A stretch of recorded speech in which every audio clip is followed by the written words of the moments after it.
Alright, YouTube. Wanted to give you an update where we're at. So we've gone ahead and built our plant stand. We decided to put it here in the bedroom. It's out of the way. It's still got lots of room to walk, and it just makes it a little bit easier.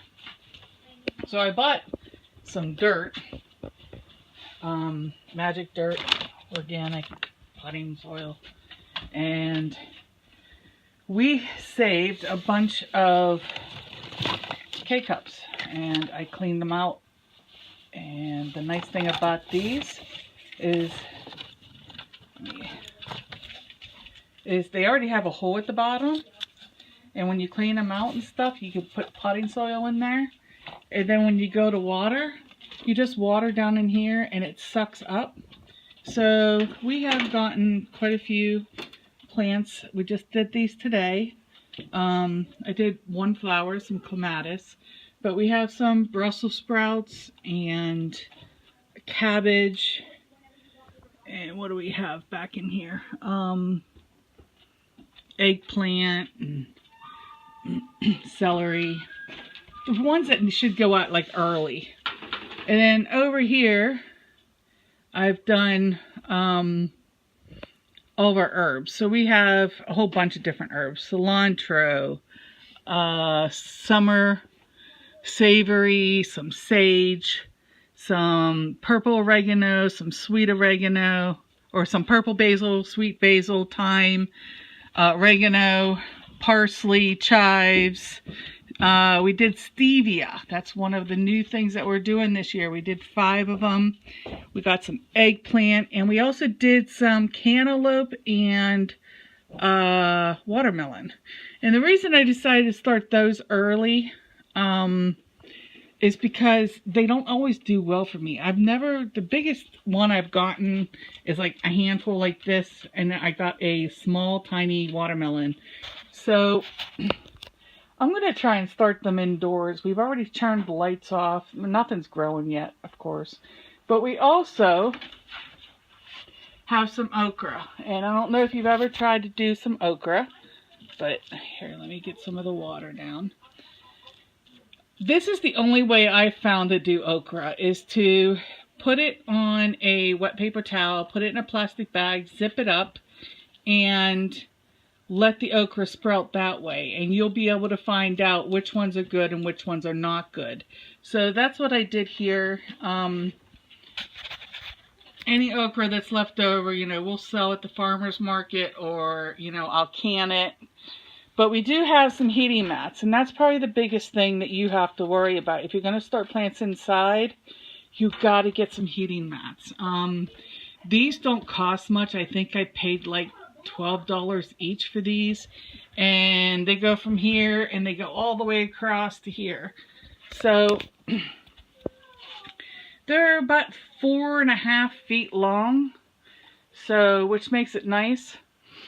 At our other homestead, at the other house, we had double these. So we used these are the Closet Made bins and stuff, or shelving, and we get these at the Habitat for Humanity Restore for $1 each, and we picked up a whole bunch. And we usually have double, so we usually have this one, and then it goes all the way out to here, and there's 2 shelves. And this year, 2 shelves is going to take up way too much room, so Darren had to readjust the legs and bring one of the legs closer, so we're only doing 1 shelf now. But the nice thing about these Closet Maids is that you can actually hang your lights right from the top. So we'll have some up there, and they'll hang from that one.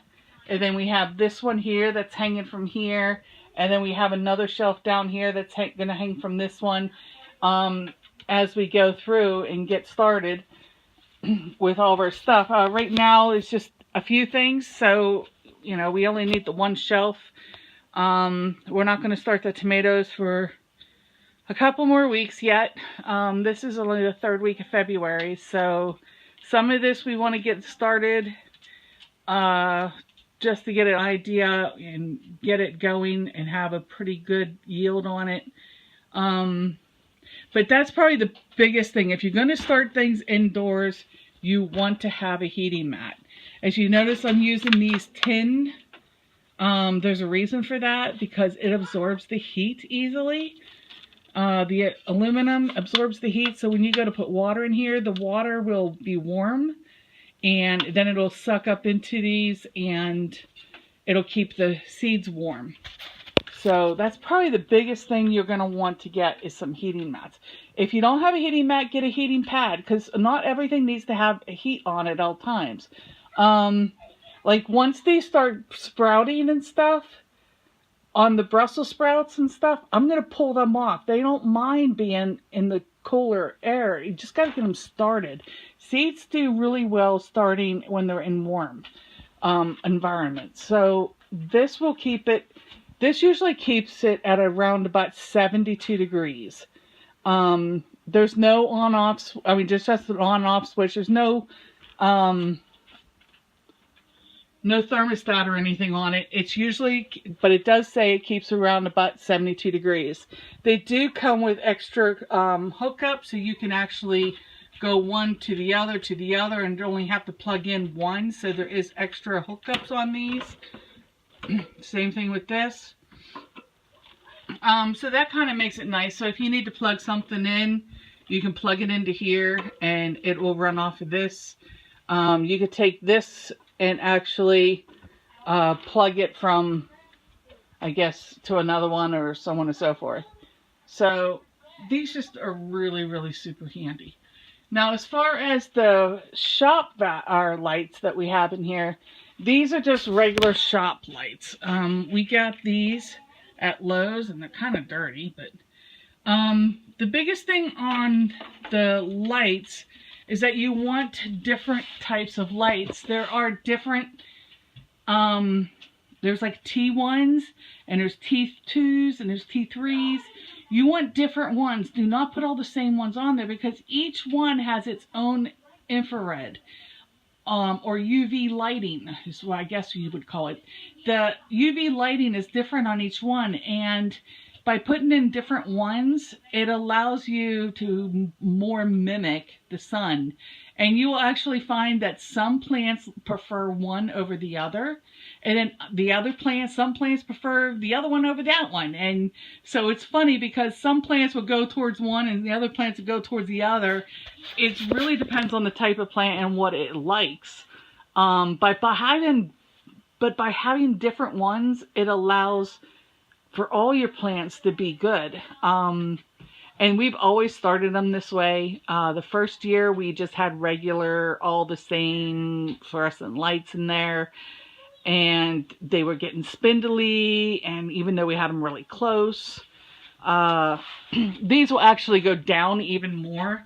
They will literally be on top of this once they start coming up. For right now, we're just got these up a little bit just so we could get in here and keep them moist and everything. But as soon as we see light, those lights will be on. And we'll keep them on for 12 to 14 hours. And same thing with these. The okra just needs to just sit here on and stay warm. Those are really important to stay warm at all times. So those will always be on a heating mat. But we'll do some more. I didn't show you us doing these seeds because this is just our herbs and a few little things. But when we do our tomatoes and our peppers and all that good stuff, we were going to go ahead and show you what we do and let you see our process. And so you could take a look at it. But if you want to see how we built this, it's not real hard. It's all scrap wood. The only thing that is not scrap wood was the legs. And you can see that we just got, this one's just a 2x3, really cheap. And this one's an extra 2x4 we had, so that's why it's a 2x4. But you could do all of these in just 2x3s. Really inexpensive. And you see, this is just scrap wood. Some 2x3s up there, just some scrap. Just whatever we had on hand. that's what we made. And then we have one that goes in the back that is screwed into here. It goes all the way down to the bottom here and screws in down there. And that's just to give it some stability. As you notice, if I push on this, it doesn't move side, you know, it'll go this way, but it doesn't go this way. And that's the whole idea. You just want to keep it stable.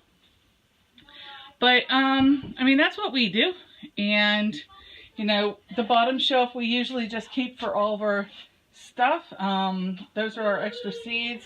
This is just all of our whatnot stuff in here.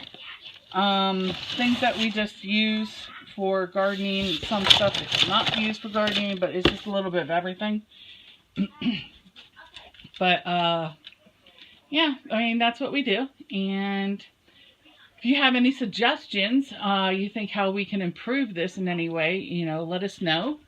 And we will go, you know, I would love to hear from you. Anyways, if you like this, hit the subscribe and hit the bell and you'll be notified every time I upload one. Thanks.